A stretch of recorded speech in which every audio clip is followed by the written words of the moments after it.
बचपन में जब हमें डर लगता था तब हम सिर्फ एक ही शब्द कहते थे, माँ। क्योंकि हमें पता था कि जब तक हमारी माँ हमारे साथ है तब तक हमारा कोई कुछ नहीं बिगाड़ सकता। लेकिन सोचिए, अगर वही माँ किसी अस्पताल में एक सफ़ेद चादर के नीचे हमेशा के लिए सो जाए और उसका छोटा बच्चा उसे जगाने की कोशिश भी ना करे, क्योंकि उसे ये तक समझना हो कि मौत आखिर होती क्या है। दोस्तों, सोशल मीडिया पर ये वायरल वीडियो इसी दर्द की कहानी बताता है।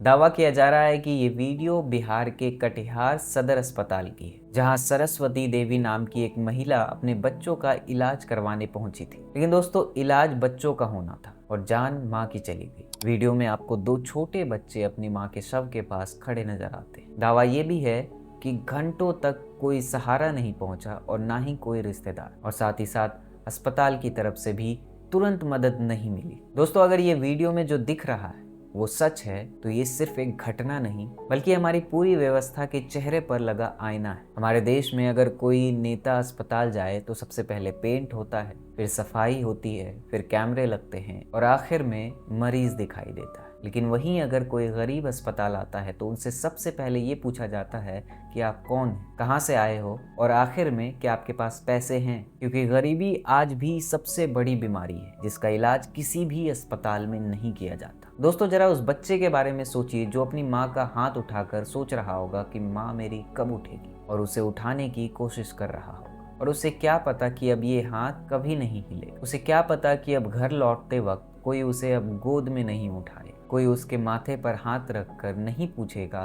कि बेटा तूने खाना खाया या नहीं, क्योंकि उसकी दुनिया एक सफ़ेद चादर के नीचे हमेशा हमेशा के लिए ख़त्म हो चुकी और हम मोबाइल स्क्रीन पर सिर्फ 30 सेकंड का वीडियो देख रहे हैं। लेकिन दोस्तों, सवाल सिर्फ हॉस्पिटल से नहीं है, सवाल हम सब से भी है। क्योंकि वीडियो में बच्चे अकेले नहीं हैं, आसपास लोग भी हैं। किसी के हाथ में मोबाइल था, किसी के हाथ में कैमरा। लेकिन कितने लोग ऐसे होंगे जिन्होंने ये पूछा होगा बेटा पानी पियोगे? किसी ने नहीं। और आज हम इंसान कम कंटेंट क्रिएटर ज्यादा बन चुके हैं। दर्द देखकर मदद नहीं करते बल्कि रिकॉर्डिंग शुरू कर देते हैं और फिर उसी वीडियो में लिख देते हैं कि ह्यूमैनिटी इज डेड। और सवाल यही है कि अगर ह्यूमैनिटी यानी इंसानियत अगर मर चुकी है तो उसे मारा किसने? हम अक्सर कहते हैं कि देश आगे बढ़ रहा है, bullet train, expressway, digital India, AI और स्पेस मिशन सब जरूरी है। लेकिन देश में एक बच्चा अगर अपनी माँ के शव के पास अकेला खड़ा रह जाए तो वहाँ पे सबसे बड़ा विकास इंसानियत की होनी चाहिए। क्योंकि किसी भी देश की असली ताकत उसकी जीडीपी पर नहीं बल्कि उसके सबसे कमजोर नागरिक पर होने वाला व्यवहार बताता है। मैं हूँ आदिल और आप देख रहे हैं द ग्राउंड चैप्टर। धन्यवाद।